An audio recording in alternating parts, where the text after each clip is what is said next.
পশ্চিমবঙ্গের রাজনীতিতে একটা অত্যন্ত পরিচিত এবং অত্যন্ত বড় মাপের নেতা হিসাবে যিনি পরিচিত ছিলেন, কংগ্রেস দলেরও কখনো বড় পদে ছিলেন।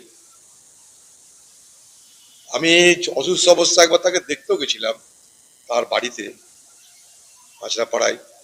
সেখানে তাকে দেখে মনে হয়েছিল আমার যে তিনি সুস্থভাবে কথা বলার যে ক্ষমতা সেইটা তিনি হারিয়ে ফেলেছিলেন।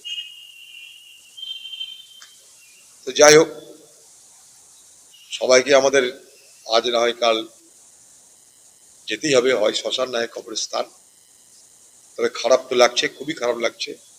আমি তার পরিবারের প্রতি, শোকাকুল পরিবারের প্রতি আমার পূর্ণ সমবেদনা প্রকাশ করছি এবং তার আত্মার চির শান্তি কামনা করছি। কালীগঞ্জ কেন, সব গঞ্জে বোমা আছে, সব পুরেই বোমা আছে। বোমা, পিস্তল, গুলি বারুদ, লুট, সন্ত্রাস, দুর্নীতি থাকবে না, তাহলে পশ্চিমবঙ্গে তৃণমূল থাকার মানে কি হলো?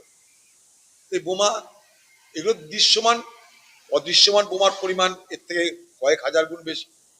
দৃশ্যমান, এটা এটা দেখতে পাচ্ছি আমরা। আর হিডেন কি আছে জানি না আমরা। বোমা, পিস্তল, গুলির তো পশ্চিমবঙ্গে অভাব নেই, কমসে কম মমতা ব্যানার্জি নেতৃত্বে। এখানে বোমা, পিস্তল, গুলি, মদ, জুয়া অ্যাভেলেবেল সব জায়গায়। তার জন্য দিদি আছে, তার জন্য দিদি দেখভাল করছে যাতে সবাই ঠিক ঠিক মতন পায়। পশ্চিমবঙ্গে জঙ্গি কার্যকলাপ কোনো দেখভালের তো কোনো ব্যবস্থা নেই।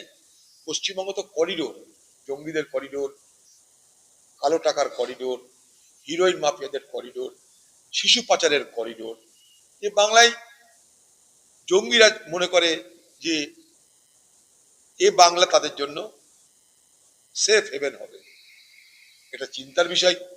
লস্করে তো কি করে ঢুকছে, কি করে আছে, নিশ্চয় চিন্তার বিষয়। কেন্দ্র এবং রাজ্য উভয়ের মধ্যে সহযোগিতার বাতাবরণ তৈরি করে এই জঙ্গি প্রবেশ, জঙ্গি অনুপ্রবেশ, জঙ্গি ধরা, এগুলো নিজেদের মধ্যে দায়িত্ব বন্টন করে ঠিক করতে হবে। রাজ্যের প্রশাসনের দেখার দায়িত্ব পশ্চিমবঙ্গ তৃণমূলের, কেন্দ্রীয় বাহিনী দেখার দায়িত্ব দিল্লির। দিল্লি এবং কলকাতা এই দুটোর মধ্যে সম্পর্ক ভালো না হলে, সহযোগিতার বাতাবরণ তৈরি না হলে, লস্কর জঙ্গি কেন, আরো অনেক জঙ্গি আছে, তাদের পোয়া বারো হবে। বাংলায় আগামী দিনে আরো ভয়ের বাতাবরণ তৈরি হবে। কারণ পাকিস্তান, চীন এরা চায় ভারতবর্ষকে দুর্বল করতে, তাই তারা সবসময় জঙ্গি হানাকে মদত দেবে। এতদিন শুধুমাত্র কাশ্মীর ছিল, আস্তে আস্তে ভারতবর্ষের পূর্ব প্রান্ত সেটা বিপজ্জনক হতে চলেছে।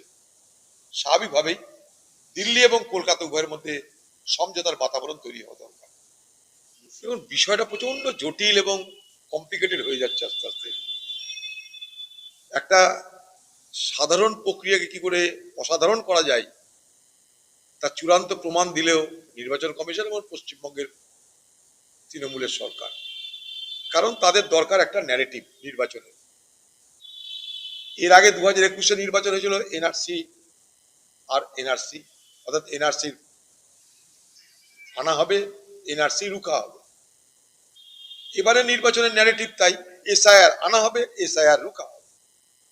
এই ন্যারেটিভটাকে, এই স্লোগানটাকে বাঁচিয়ে রাখার জন্য বিষয়টাকে জটিল থেকে জটিলতম করে দেওয়া হচ্ছে। আজকে সুপ্রিম কোর্টকে হস্তক্ষেপ করতে হচ্ছে, এটা আমাদের লজ্জা বলে আমি মনে করি। হাইকোর্টের বিচারকদেরকে নির্দেশ দিতে হচ্ছে, এটা আমি লজ্জাস্কর বলে মনে করি।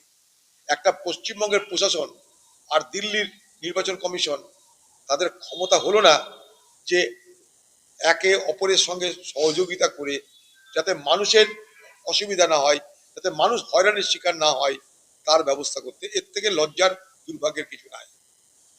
তাই তো আমরা প্রথম দিন থেকেই এই ধরনের এসআইআর এর বিরোধিতা করেছি রাহুল গান্ধী নেতৃত্বে, আপনারা সবাই জানেন।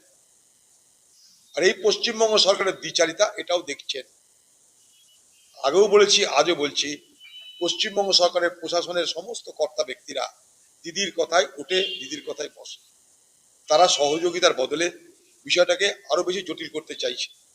আমি জানি না বিচারক মন্ডলী এই জায়গায় কি হস্তক্ষেপ করে কি করবেন, আমার জানা নাই।